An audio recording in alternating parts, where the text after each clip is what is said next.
Good morning, everyone. Good morning. Well, I'm pleased to be here, as Dana mentioned, as the token male speaker of the day. But I'm not here really to talk about why women are important. What I'm really here to do is talk about how we operationalize women's issues in a much broader context. And what I'd like to do today is a number of things. First, I do have slides here, and I don't come from the State Department. I don't come from a culture of PowerPoint. This is learned behavior from being in the Department of Defense. And I also have prepared remarks, which my executive assistant, Ann Tanner, carefully drafted for me, so I will read them. But most important, I'll be able to leave them behind so you'll know what I really meant to say.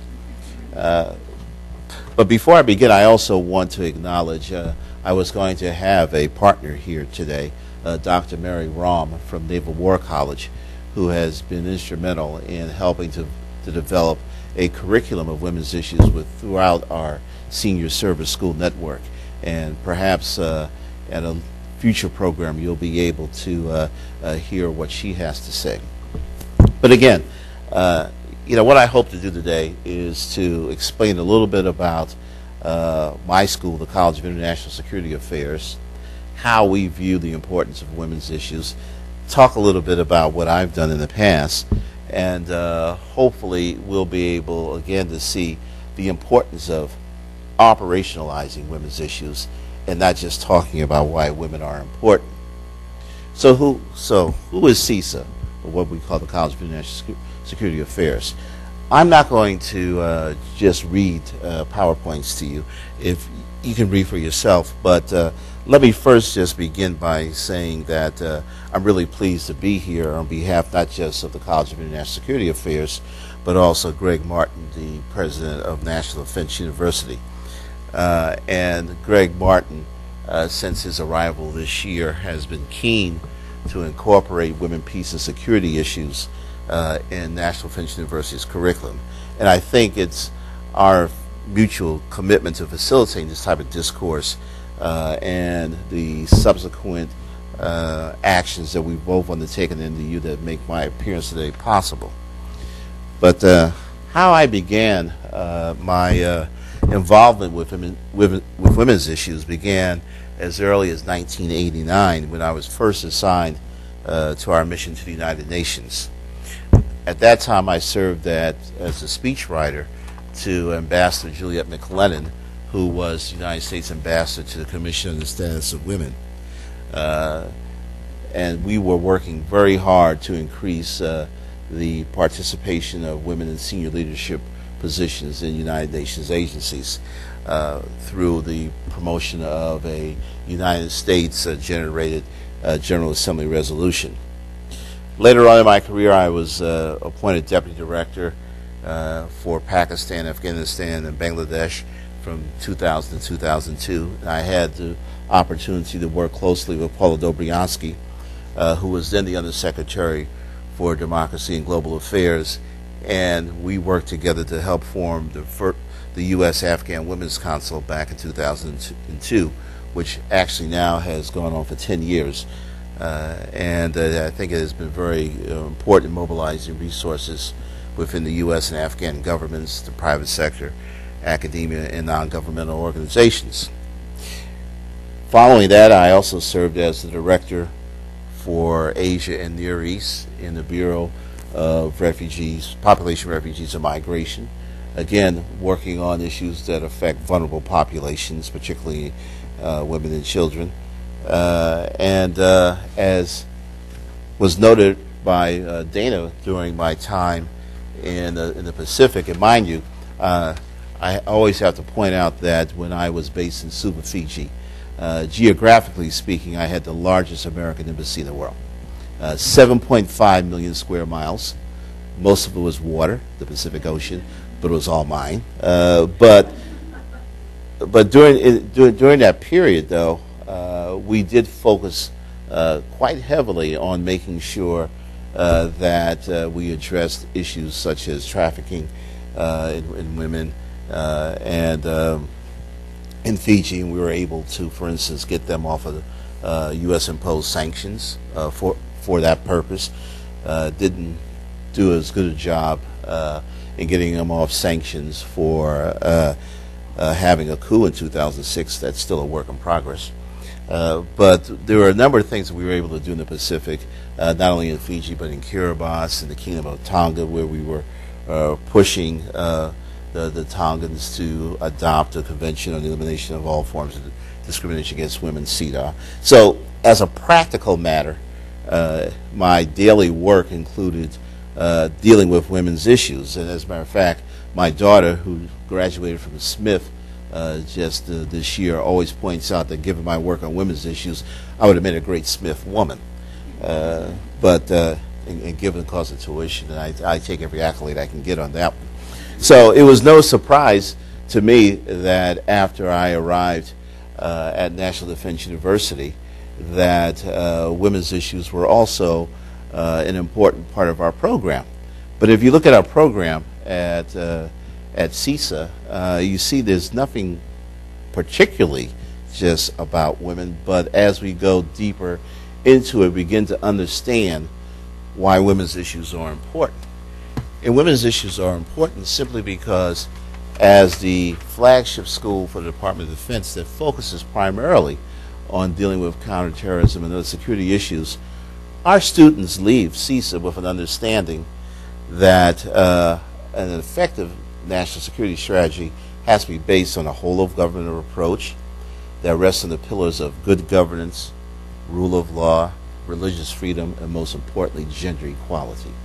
Now, this is a concept that we put in our own students' minds, and the reason why that's important is that in the short period of time CISA has been in existence, we have graduated close to 427 leaders around the world, because again our focus is on international students, not just Americans, and we're able also to attract women who are not just military officers, but who work in law enforcement, who are senior policy officials in their own countries.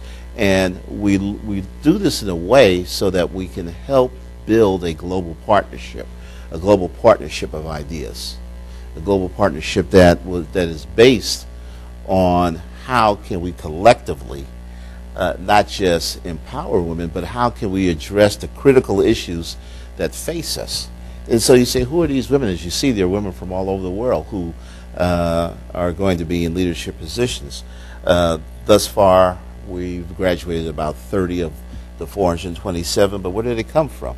From Georgia, from Jordan. As a matter of fact, Jordan's defense attaché here in Washington is a graduate of CISA. She also happens to be the sister of the king.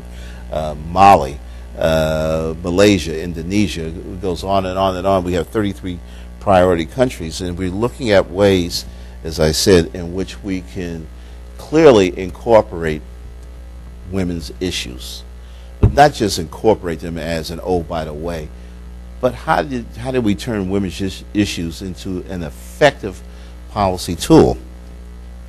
That's much harder to do. But we have help.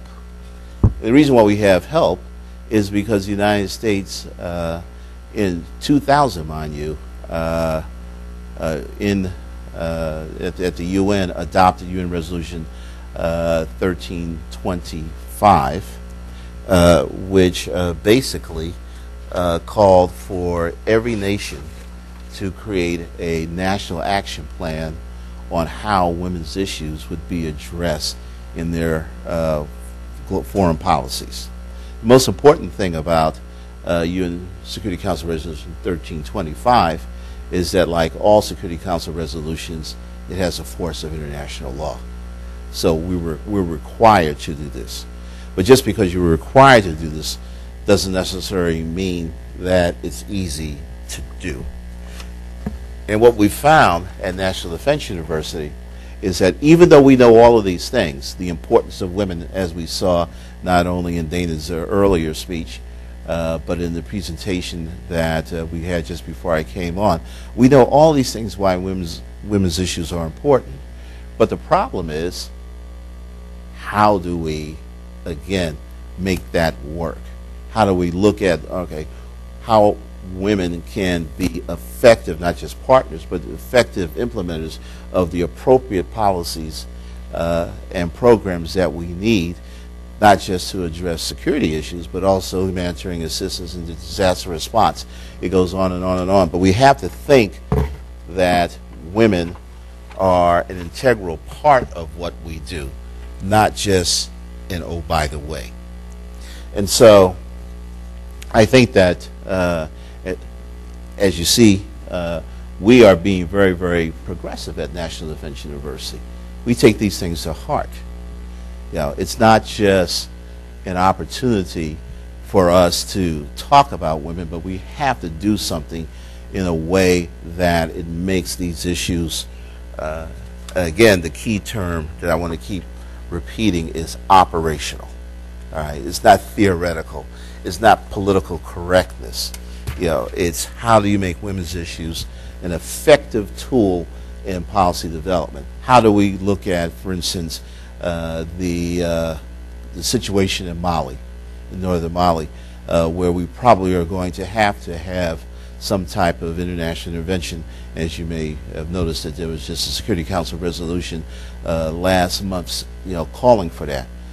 So, but going in, we have to make sure that these policies and programs that affect women's issues have to be a core part of what we're doing, of any type of intervention. Not just, oh, by the way, not just something that we've learned out of an immediate experience, but again, it has to be part of an ongoing approach to development of strategic goals and objectives. But in order to do that, again, there has to be what we see as 4 key metrics. Of course, why women matter. But also, women have to participate in the peace processes and decision making. That's part of where we like to come in at CISA, because as I pointed out earlier, we are trying to help develop a core of international policymakers who happen to be female. We believe that on specifics, as outlined in the UN resolution, that women's protection, access, and recovery is extremely important. And most importantly, that women do have a key role to play in conflict prevention in the first place. That's the whole point of training strategic leaders.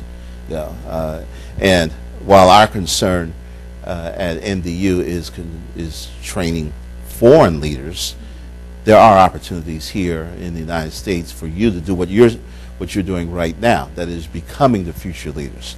So really what we're talking about when we say we're operationalizing women issues, we're actually really developing a gender doctrine, right?